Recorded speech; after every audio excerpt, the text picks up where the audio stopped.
Saya Joe, balik lagi di Dinding Joe. Singapura yang modern dan efisien terkenal dengan sistem transportasi cepat massal atau singkatnya MRT. Dan di salah satu stasiun MRT yang sibuk inilah kisah kali ini dimulai. Pada hari Rabu, tanggal 10 Juli 2013, sekitar pukul 3:50 sore hari, di sebuah jalan raya yang sedang ramai, terlihat para pengemudi dan pejalan kaki di sepanjang jalan utama yang menjerit ngeri. Mereka melihat seorang pria yang ikat pinggangnya tersangkut di bagian bawah mobil, dan dia terseret dalam posisi telungkup di sepanjang permukaan jalan. Mobil Toyota Camry itu meninggalkan sebuah jejak berdarah sejauh 1 km. Orang-orang di sekitar sana yang melihat kejadian mengerikan itu langsung berteriak. Setidaknya 15-20 mobil membunyikan klakson mereka untuk menarik perhatian pengemudi mobil Toyota itu. Bahkan, ada seorang pengendara sepeda motor yang mencoba mendekati di samping mobil itu dan mulai menggedor jendelanya. Tetapi pengemudi mobil itu hanya melihat lurus ke depan dan terus mengemudi. Sampai akhirnya pria yang tersangkut di mobil itu terlepas di luar stasiun MRT Kovan. Saat itu, sedang jam sibuk-sibuknya orang berkendara. Langsung saja para medis dan polisi tiba dengan cepat setelah dihubungi. Tetapi tidak ada yang bisa mereka lakukan. Korban menderita luka di wajah dan sebagian besar badannya, akibat diseret dengan mobil dan bergesekan dengan jalan. Ternyata itu bukan satu-satunya luka yang ditemukan oleh para medis. Di tubuh korban ditemukan sebanyak 20 luka tusukan. 17 diantaranya di tubuh, kepala, leher, dan dada. Korban juga memiliki sejumlah luka yang terlihat di lengan bawahnya, dan luka di leher sepanjang 8 cm. Luka inilah yang tampaknya telah mengambil nyawanya, karena memutus 3 pembuluh darah besarnya, sehingga korban banyak kehilangan darah. Pria itu lukanya terlalu parah dan kemungkinan besar sudah meninggal, bahkan sebelum dia diseret dengan mobil. Setelah diidentifikasi, pria itu dinyatakan meninggal di tempat kejadian. Korban tersebut adalah seorang pria berusia 42 tahun yang bernama Tan Ji Hyong. Dia adalah seorang ayah dengan 2 anak laki-laki yang masing-masing masih berumur 10 dan 3 tahun. Ji Hyong lulus kuliah dan memiliki toko elektronik kecil. Dia digambarkan sebagai pria yang bertanggung jawab, berdedikasi, dan merupakan seorang pekerja keras. Dia juga hormat dan berbakti kepada orang tuanya, dan juga sayang sama istri dan kedua anaknya. Tan Ji Hyong adalah anak tertua dari 3 bersaudara. Ayahnya bernama Tan Bun Sin. Tidak lama kemudian, polisi menyelidiki plat nomor mobil itu dan menemukan bahwa sebenarnya mobil yang telah menyeret Ji Hyong sepanjang jalan Kovan yang sibuk ini adalah milik Bun Sin. Pada awalnya, polisi mengira ini adalah kasus kecelakaan lalu lintas biasa.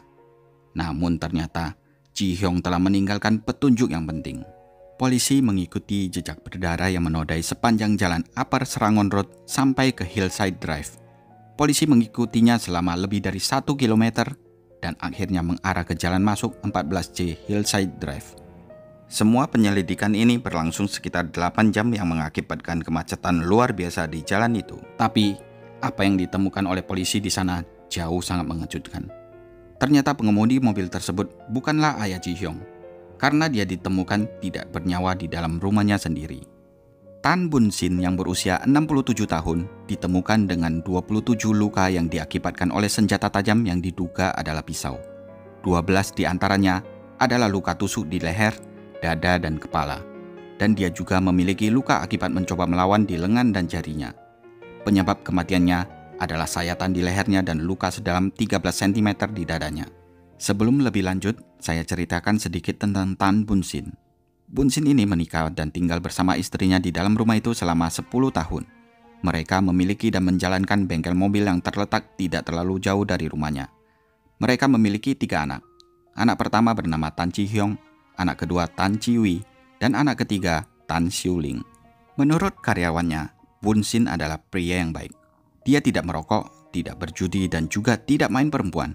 Satu-satunya hal yang dia suka lakukan adalah memancing. Dia juga tidak suka bergaul dengan orang-orang jahat lainnya. Polisi segera menyatakan kasus ini sebagai pembunuhan ganda, dan beritanya meledak di Singapura. Karena hal semacam ini hampir tidak pernah terjadi di sana.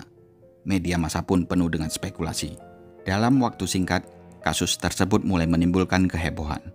Kerumunan orang banyak berkumpul di luar rumah keluarga Tan Bun Sin, dan Upper Serangoon Road macet total karena ada penyelidikan berlangsung. Dari penyelidikan polisi itu, mereka menemukan fakta bahwa Bun Shin terakhir kali terlihat pada jam 1 siang ketika dia meninggalkan bengkel mobilnya. Bun Shin saat itu berkata bahwa dia harus mengambil beberapa barang dari berangkasnya di servis Cisco. Putranya Ji Hyung juga meninggalkan kerjaannya lebih awal beberapa jam kemudian. Dia membiarkan lampu kantornya tetap menyala, yang biasanya berarti bahwa dia tidak akan pergi untuk waktu yang lama. Ditemukan jejak kaos kaki berdarah di rumah Bun Shin, dan menunjukkan kemungkinan seseorang laki-laki telah berjalan di sekitar rumah. Ada 2 saksi yang melihat Ji Hyung meninggalkan rumah. Menurut Salama, seorang pembantu rumah tangga yang berusia 28 tahun dari rumah tetangga, dia melihat Ji Hyung memegangi luka lehernya yang berdarah dan pingsan di depan rumah. Dan dia mengaku melihat seorang pria lainnya berlari keluar rumah dan masuk ke dalam mobil berwarna silver untuk melarikan diri. Mobil tersebut melindas tubuh Ji Hyung hingga tubuh itu terseret di bawah mobil dan berujung pada adegan yang membuat ngeri masyarakat di stasiun MRT Kovan. Sedangkan saksi lainnya yang bernama Anthony Fabian yang sudah berusia 56 tahun dan merupakan seorang penjaga gedung sekolah kosong yang tidak digunakan di dekat TKP, melihat tersangka melindas tubuh Ji Hyung dan tubuhnya yang terseret mobil. Melihat kejadian itu, Anthony mencoba berteriak pada pengemudi untuk berhenti, tetapi dia gagal mengejarnya. Polisi juga menemukan fakta kalau sebelum pembunuhan itu terjadi, Tan Bun Shin sempat menarik uang dalam jumlah yang besar. Surat kabar langsung berspekulasi kalau kemungkinan besar motif pembunuhan itu adalah perselisihan bisnis. Akan tetapi polisi tidak mempercayainya begitu saja. Saat itu bengkel mobil Bun Shin sedang dalam kondisi yang baik. Pelanggan dan penjualan sedang ramai. Sedangkan putranya tentu saja tidak memiliki masalah dengan uang. Jadi, apa sebenarnya yang membuat kedua pria itu meninggalkan pekerjaan mereka dan akhirnya menemui kematian mereka? Pada hari berikutnya, mobil Toyota Camry warna silver milik Bun Shin ditemukan. Mobil itu ditinggalkan di sebuah kawasan industri sekitar 6 km dari stasiun MRT Kovan. Seseorang telah melihat mobil itu dengan percikan darah di satu sisinya dan langsung memberitahu polisi. Mobil tersebut langsung dibawa dan dijadikan barang bukti. Perburuan terhadap pelaku segera berlangsung. Polisi menggunakan laporan saksi mata dan rekaman CCTV untuk mencari pelaku pembunuhan. Dan tidak butuh waktu lama, polisi akhirnya mengetahui identitas tersangka. Tersangka yang dicari polisi bernama Iskandar bin Rahmat. Pria berusia 34 tahun ini adalah pembunuh Bun Shin dan Ji Hyung. Polisi sekarang sudah tahu siapa pelakunya, dan mereka hanya perlu tahu di mana dia berada dan apa sebenarnya motifnya. 2 hari kemudian pada tanggal 12 Juli 2013 pukul 21:30 malam hari, tersangka diketahui sedang makan dan kemudian ditangkap di restoran singgah selalu di Danga Bay, Johor Bahru, Malaysia oleh petugas polisi yang berpakaian preman dari Royal Malaysia Police. Investigasi oleh Singapore Police Force menetapkan bahwa tersangka adalah seorang perwira polisi, yaitu Sersan Staf Senior Iskandar bin Rahmat dari Singapore Police Force di Divisi Kepolisian Bedok. Informasi ini baru terungkap setelah Iskandar dibawa kembali ke Singapura. Rahmat telah mengajukan cuti 1 hari di hari naas tersebut pada atasannya. Polisi berhasil melacak pergerakan motor skuter Vespernya dan menemukan bahwa Rahmat telah melarikan diri dari Singapura. Dia melintasi Johor Singapore Causeway ke Malaysia pada pukul 11 malam pada malam pembunuhan. Rahmat dan beberapa petugas Royal Malaysia Police yang terlibat adalah pengunjung tetap restoran seafood itu, yang merupakan tempat makan populer bagi warga Singapura yang datang ke Malaysia di seberang Woodland Checkpoint. Rahmat segera dikepung, ditangkap dan dikirim kembali ke Singapura pada tanggal 13 Juli. Dengan ditangkapnya Rahmat, berakhirlah pemburuan selama 54 jam. Setelah menerima berita penangkapan tersangka, Wakil Perdana Menteri Teo Chee Hean berterima kasih kepada pihak kepolisian Malaysia dengan mengatakan bahwa ini adalah contoh yang sangat baik dari kemitraan yang erat dan sangat dihargai yang telah dibangun oleh lembaga penegak hukum kedua negara selama beberapa dekade. Beberapa hari kemudian, Rahmat didakwa di Pengadilan Negeri Singapura atas pembunuhan ayah dan anak, Tan Bun Shin dan Tan Ji Hyung. Saat itu, Wakil Perdana Menteri Teo Chee Hean dan Komandan Polisi Eng Jong Hee telah berbicara kepada masyarakat dan wartawan tentang penangkapan Rahmat dalam konferensi pers, dan untuk pertama kalinya mereka mengungkapkan identitas Rahmat. Pengungkapan ini mengejutkan semua warga Singapura. termasuk mantan polisi, anggota parlemen, dan netizen. Mereka tidak percaya bahwa seorang polisi senior terlibat dalam kematian ganda di Kovan. Reaksi awal dari masyarakat adalah ketidakpercayaan, lalu dengan cepat diikuti oleh kemarahan dan kesedihan. Mereka tidak percaya kalau pelakunya adalah petugas penegak hukum itu sendiri. Sekedar informasi, Iskandar bin Rahmat adalah warga negara Singapura yang lahir pada tanggal 3 Februari 1979. Ia adalah anak laki-laki satu-satunya di keluarganya. Rahmat tinggal di apartemen 3 kamar yang sederhana dengan orang tua dan saudara perempuannya yang dia dukung secara finansial. Tidak banyak yang diketahui tentang masa kecil atau kehidupan awal Rahmat. Dari halaman Facebooknya yang akhirnya telah dihapus, disimpulkan bahwa dia sangat dekat dengan keluarganya, dan dia juga memiliki seorang nenek yang meninggal pada tahun 2009. Rahmat masih single. Dia memiliki hobi mengoleksi sepeda motor antik, salah satunya termasuk skuter yang ia gunakan saat kabur dari Singapura. Setelah menyelesaikan pendidikan sekolah menengah selama 4 tahun dan O-level di sekolah Victoria, Rahmat terdaftar di Politeknik Singapura, di mana ia belajar selama setahun sebelum putus sekolah. Dia kemudian melanjutkan di Singapore Police Force pada bulan Maret 1999. Rahmat secara resmi bergabung dengan pasukan sebagai seorang kopral. Rahmat bukan sembarang petugas polisi senior. Dia adalah seorang sersan staf senior dengan pengalaman 14 tahun di bidangnya. Dia telah bergabung di sana sejak usia 20 tahunan. Hampir seluruh masa dewasanya telah dihabiskan di kepolisian. Rahmat sangat baik dalam menjalankan pekerjaannya. Dia telah menerima banyak pujian, terutama setelah dia mendapatkan jabatan yang lebih tinggi. Nah, itulah masa lalu dia. Kini, Iskandar bin Rahmat secara resmi didakwa telah melakukan kejahatan dan dia tidak menyangkalnya. Dia juga membantu penyelidikan dan bekerja sama dalam mereka ulang pembunuhan di TKP. Sementara itu, upacara pemakaman kedua pria Margatan tersebut berlangsung di Teochew Funeral Parlour, dan mereka dikremasi pada tanggal 16 Juli 2013. Itu adalah upacara pemakaman yang sangat memilukan. Lebih dari 100 orang kerabat dan teman hadir. Mereka yang hadir ikut sedih ketika anak laki-laki Chi Hyong yang baru berusia 3 tahun bertanya ke keluarganya, mengapa papa dan kakek harus mati pada saat yang sama. Kata-kata perpisahannya kepada ayahnya diucapkan dengan terpatah-patah. Bye Daddy. Sambil menatap sedih ke arah peti mati ayahnya yang sedang ditempatkan di dalam mobil jenazah. Anak sulung Chi Hyong juga menggambar sofa kosong dengan tulisan I miss you Daddy untuk dimasukkan ke dalam peti mati itu. Terlalu berat kesedihan yang harus ditanggung, terutama untuk istri Chi Hyong. Adik laki-lakinya Chi Hyong yang bernama Tan Chi Wi dan baru berusia 39 tahun berjanji dengan penuh air mata untuk membantu merawat keponakannya dan mereka akan dianggap sebagai anaknya sendiri. Sedangkan istrinya Bun Sin syok dan tidak sanggup untuk datang ke upacara kematian suaminya yang selama 40 tahun telah bersamanya dan juga kematian anak sulungnya. 10 hari kemudian, Rahmat menjalani evaluasi psikiatri penuh di dalam kompleks medis penjara Changi. Dokter ahli yang memeriksa tidak menemukan adanya tanda-tanda penyakit mental apapun. Dan Rahmat juga tidak mencoba untuk berpura-pura mengalami gangguan jiwa agar mendapatkan keringanan hukuman. Meskipun begitu, Rahmat memberitahu pengacaranya bahwa dia ingin mengaku tidak bersalah dan menuntut persidangan atas semua tuduhan terhadapnya. Dia akan memperjuangkan kasus ini di pengadilan apapun yang terjadi. Lalu, apa motif Rahmat melakukan pembunuhan ganda yang sekejam ini? Dan seperti kebanyakan kasus, semua bermuara pada uang. Rahmat dikabarkan mengalami kesulitan keuangan yang sangat parah dan terlibat di dalam hutang. Hutang itu timbul dari pernikahannya dengan seorang wanita yang tidak mau disebutkan namanya pada tahun 2003. Rahmat membuat 3 pinjaman di bank.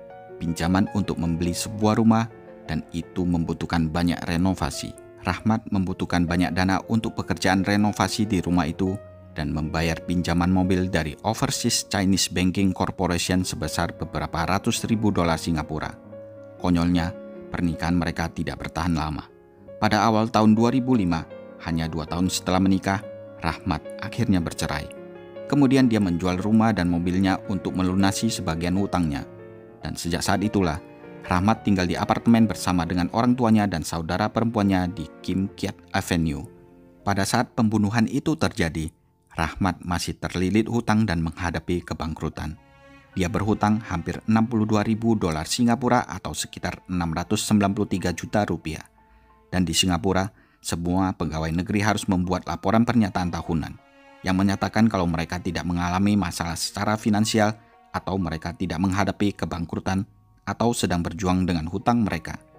Rahmat tidak membuat pernyataan itu. Bosnya yang mengetahui hal itu langsung menghukumnya. Dia diturunkan pangkatnya dan dipindahkan ke bagian administrasi. Rahmat juga dilarang membawa senjata api dan dia diberi waktu hanya 3 bulan untuk melunasi hutangnya. Rahmat menawarkan kepada bank penyelesaian di luar pengadilan sebesar 50.000 dolar dan pihak bank menerimanya. Tapi Rahmat harus membayar lunas sebelum tanggal 11 Juli untuk menghindari kebangkrutan. Setelah itu, Rahmat memberitahu atasannya bahwa dia akan meminjam uang dari sepupunya. Padahal dia bahkan tidak punya sepupu. Dan dia hanya memiliki uang yang jumlahnya tidak sampai 400 dolar di bank. Rahmat mulai membuat rencana. Dia ingat sebuah kasus yang dia tangani pada bulan November sebelumnya, yang melibatkan seorang laki-laki tua yang melaporkan pencurian uang tunai dari kotak penyimpanannya sejumlah 45.000 dolar Singapura atau sekitar 503 juta rupiah dan beberapa koin emas. Lelaki itu adalah Tan Bun Sin. Saat kejadian pencurian itu, mereka berdua belum pernah bertemu. Rahmat lalu pulang membawa laporan polisi yang menyatakan bahwa Bun Sin masih punya simpanan di rumahnya sebesar 200.000 dolar Singapura lebih atau sekitar 2,2 miliar rupiah. Pada tanggal 8 Juli, Rahmat pun memutuskan untuk menjalankan rencananya, yaitu merampok tabungan pria tua itu untuk melunasi hutangnya. Dia mulai mempersiapkan semuanya. Akhirnya, pada tanggal 10 Juli 2013, Rahmat menghubungi Tan Bun Sin di tempat kerjanya dengan berita buruk. Dia memperkenalkan dirinya sebagai Rahman, seorang polisi yang sedang dalam penyamaran. Dia akan menangkap pencuri yang sedang beraksi. Katanya, pencuri itu berencana untuk merampok berangkas Bun Sin sekali lagi. Tentu saja, itu semua adalah cerita bohong dari Rahmat. Rahmat memiliki sarana untuk tampil sebagai polisi yang baik dan dapat dipercaya, karena pekerjaan dia memang polisi. Tan Bun Sin lalu meninggalkan pekerjaannya lebih awal untuk menemui Rahmat yang mengenakan seragam kepolisian lengkap dan membawa kartu identitasnya juga laporan polisi dari pencurian sebelumnya. Sebagai tambahan, supaya kelihatan lebih profesional, Rahmat juga menyewa mobil Nissan Sunny warna hitam daripada memakai skuter Vespernya. Dia juga memakai sepasang earphone dan perangkat elektronik lainnya yang mirip dengan walkie-talkie berteknologi tinggi. Dengan semua itu, tidak ada alasan bagi Bun Sin untuk tidak percaya bahwa Rahmat adalah polisi asli. Rahmat bahkan membawa kamera CCTV palsu yang akan diletakkan di dalam kotak penyimpanan milik Bun Sin sehingga bisa merekam pelaku pencurian. Rahmat menunggu di dalam mobil sewaannya dekat Certis Cisco. Dia tidak mau mengambil resiko terlihat di kamera CCTV. Sementara itu, Bun Sin mengambil uangnya di kotak penyimpanan dan meletakkan kamera CCTV palsu di sana. Tidak lama kemudian, Bun Sin kembali dengan lebih dari 200.000 dolar dalam tas oranye kecil. Rahmat bersikeras untuk ikut mengantarnya pulang, karena Bun Sin membawa begitu banyak uang. Bun Sin percaya saja kepada Rahmat. Dia mempersilakan Rahmat masuk ke dalam mobilnya. Dan dalam perjalanan, Rahmat berpura-pura berbicara dengan rekannya melalui walkie-talkie, seakan-akan rekannya mengikuti dengan kendaraan di belakang mereka sambil berkata, "Kembali ke rumah, over." Rencana tersebut sejauh ini berjalan dengan lancar. Mereka tiba di rumah Bun Sin sekitar jam 3 sore. Rahmat memberitahu Bun Sin kalau rekannya telah terjebak macet. Dan tentu saja Bun Sin mengundangnya masuk untuk menunggu di dalam rumahnya. Dengan sopan, Bun Sin menawarinya minuman. Rahmat melihat tas berisi uang itu diletakkan di dekat tangga. Tetapi ada satu masalah besar. Bun Sin telah menutup pintu gerbang elektroniknya, sehingga tidak memungkinkan Rahmat untuk melarikan diri. Rahmat lalu memintanya untuk membuka pintunya saat dia keluar untuk merokok.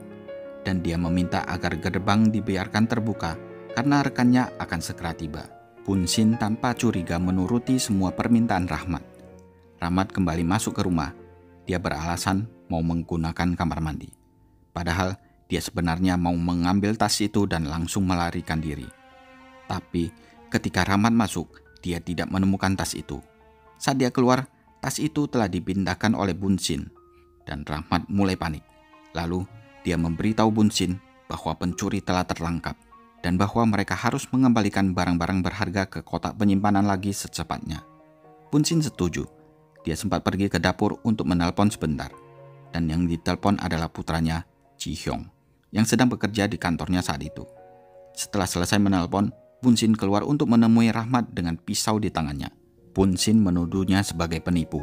Katanya, dia telah membuka kamera CCTV yang diberikan Rahmat dan tahu kalau itu adalah palsu, karena tidak ada baterai di dalamnya. Bun Sin lalu menerjangnya dengan pisau. Rahmat mencoba untuk merebut pisau tersebut, sehingga menyebabkan luka yang dalam di telapak tangannya. Akhirnya, Rahmat berhasil merebut pisau dari pria tua itu. Perkelahian berlangsung dengan sengit. Bun Sin berusaha menahannya, dan Rahmat terus menusuknya dengan kalap. Bun Sin tidak mau menyerah begitu saja. Dia melawan sekuat tenaga, sehingga Rahmat terus menusukkan pisau ke tubuhnya sampai tubuh Bun Sin lemas dan dia akhirnya pingsan di lantai di samping piano. Saat Bun Sin sedang sekarat di lantai, Rahmat mendengar seseorang berteriak, "Pah!" Seketika, Rahmat langsung berbalik. Dia melihat Ji Hyung datang kepadanya dengan tangan terkepal. Rahmat tampaknya lupa kalau dia membawa pisau. Dan dalam upaya untuk membela diri, dia akhirnya mengayunkan pisaunya dengan liar. Perkelahian tiba-tiba dan ganas kembali terjadi. Setelah menderita beberapa luka parah, Ji Hyung berlari keluar rumah. Dalam rekaman CCTV milik tetangga, menunjukkan bahwa hanya 3 menit berlalu antara waktu Ji Hyung masuk ke rumah dan waktu dia berlari keluar. Dalam keadaan panik, Rahmat mengambil kunci mobil milik Bun Sin dan menggunakannya sebagai kendaraan untuk melarikan diri. Tampaknya, tanpa dia sadari, Ji Hyung pingsan tepat di belakang mobilnya. Saat Rahmat memundurkan mobil itu, dia melindas tubuh Ji Hyung dan membuat tubuh itu tersangkut di mobil dan terseret sepanjang jalan sampai akhirnya lepas di stasiun MRT Kovan. Rahmat sebenarnya mendengar semua klakson dan teriakan orang-orang. Dia mengira itu karena ada darah yang nyiprat di sisi mobil yang dikendarainya. Rahmat tidak tahu kalau ikat pinggang Ji Hyung telah tersangkut dan bahwa dia menyeretnya di sepanjang jalan tersibuk di daerah itu. Rahmat membuang mobilnya di kawasan industri Eunos, lalu pulang ke rumah, mandi, ganti pakaian dan meringkasi pisau, pakaian berdarah dan kunci mobil Bun Sin ke dalam kantong plastik. Kemudian Rahmat pergi ke East Coast Park dan melemparkan kantong itu ke kanal. Dia langsung meminta cuti malam itu di kantor polisi. Lalu Rahmat mengembalikan mobil sewaannya dan melarikan diri dengan skuternya, juga menyeberang jalan lintas ke Malaysia pada jam 11 malam. Rahmat sempat mencari perawatan untuk cedera tangannya. Tentu saja dia harus berbohong kepada dokter dengan mengatakan kalau luka itu akibat jatuh dari skuternya dan bertabrakan dengan tiang lampu. Di Malaysia, Rahmat check-in di Tune Hotel di Danga Bay, tidak jauh dari perbatasan tempat dia menghabiskan beberapa hari berikutnya. Dia kemudian mengirim pesan kepada atasannya yang memberitahukan bahwa karena hutangnya, dia melarikan diri ke Malaysia dan keluar dari kepolisian untuk selamanya. Dan ini hanya 1 jam sebelum kemudian dia ditangkap. Butuh lebih dari 2 tahun untuk mempersiapkan kasus ini ke pengadilan, terutama karena ada begitu banyak bukti DNA yang harus dianalisis dan diproses. Juga lebih dari 100 saksi dijadwalkan untuk bersaksi, meskipun hanya 17 orang yang akhirnya maju di pengadilan. Pada tanggal 20 Oktober 2015, di Pengadilan Tinggi Singapura, kasus ini mulai digelar. Mereka semua memfokuskan kasus ini pada peristiwa yang menyebabkan kematian 2 orang korban. Jadi bukan berfokus pada apakah Rahmat bersalah telah membunuh mereka, karena Rahmat telah mengakui semua perbuatannya. Tetapi, apakah hal tersebut direncanakan atau tidak? Atau apakah itu hanya untuk membela diri karena aksi perampokannya telah gagal dan ketahuan? Jika terbukti bersalah, Rahmat akan menghadapi hukuman penjara seumur hidup atau hukuman mati. Dalam persidangan, pengacara yang membela Rahmat lebih fokus memperkarakan asal senjata pembunuhan.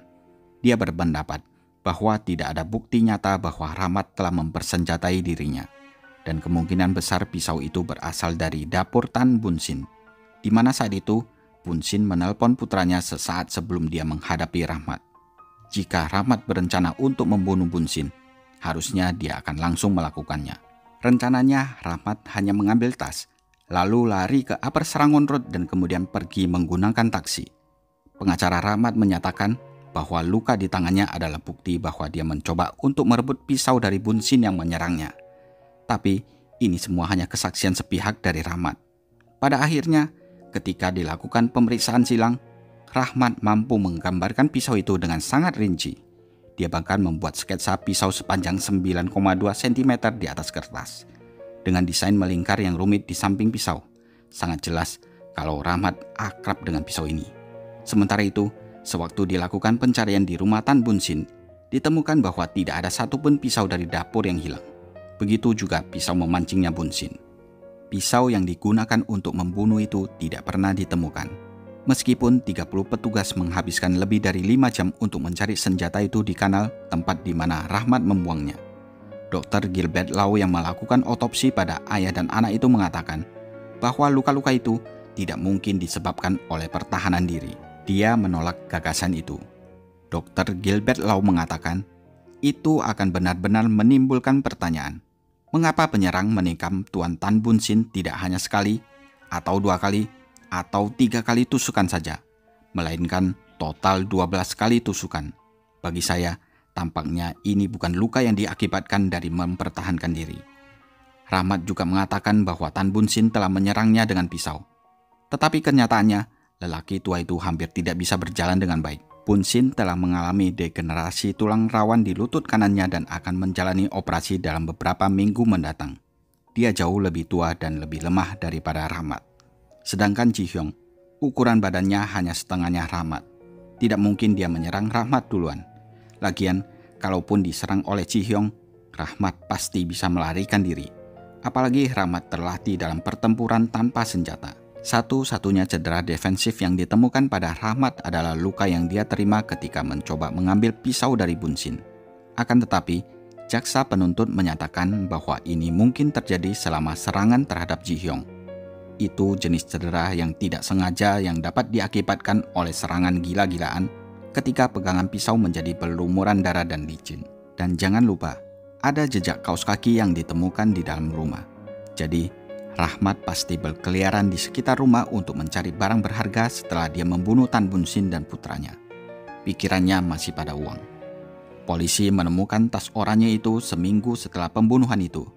Ternyata, Bun Sin yang curiga dengan Rahmat telah menyembunyikannya di dalam gudang dan diselipkan di bawah kursi. Setelah 9 hari persidangan, Iskandar bin Rahmat dinyatakan bersalah atas pembunuhan Tan Bun Sin dan Tan Ji Hyong. Hakim Tai Yong Kwang menolak pembelaan Rahmat. Dia mencatat bahwa Rahmat memiliki banyak kesempatan untuk merebut uang itu dan lari. Tapi itu tidak pernah terjadi. Karena itu memang bukan rencana Rahmat. Rencana Rahmat adalah untuk memastikan kalau Bun Sin tidak akan pernah mengenalinya. Dan satu-satunya cara untuk memastikan itu adalah dengan membunuhnya. Pembunuhan Bun Sin memang direncanakan, sedangkan Ji Hyong adalah korban yang tidak terduga. Dia dibunuh untuk membungkamnya karena menyaksikan pembunuhan ayahnya. Pada tanggal 4 Desember 2015, Rahmat tetap kelihatan tenang dan tanpa emosi saat Hakim Tai menjatuhkan hukuman mati dengan cara digantung. Hakim memuji petugas polisi yang bertanggung jawab atas penyelidikan dan atas peran mereka dalam penangkapan terhadap Rahmat, meskipun terdakwa adalah petugas polisi. Rahmat sempat mengajukan naik banding atas keputusan tersebut, tetapi tuntutannya ditolak. Pada tahun 2017, saat ulang tahunnya yang ke-38, Rahmat mengajukan gerasi ke Presiden Singapura. Akan tetapi, permohonannya akhirnya ditolak pada tahun 2019. Akhirnya pada bulan Maret 2023, Rahmat telah kehabisan peluang untuk bisa bebas dari hukuman. Dia tetap di penjara dan menunggu hukuman mati dengan cara digantung. Nah, gimana menurut kalian? Tulis di kolom komentar ya.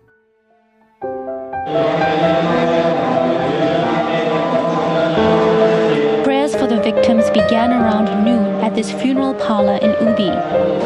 Throughout the morning, relatives, friends, and co-workers streamed in and took turns to pay their respects. Under the hot sun, the 2 hearses carrying the bodies of the victims left the parlor, with family members and friends following closely behind. Mr. Tan Bun Sin's wife left in another car, choosing not to walk behind the hearses.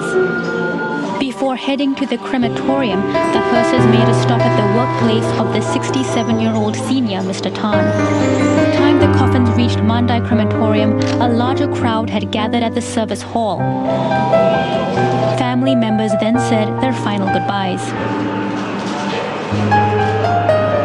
The father and son were killed in their home at Hillside Drive. The suspect, police officer Iskandar Rahmat, was charged in court on Monday and has been remanded for further investigations.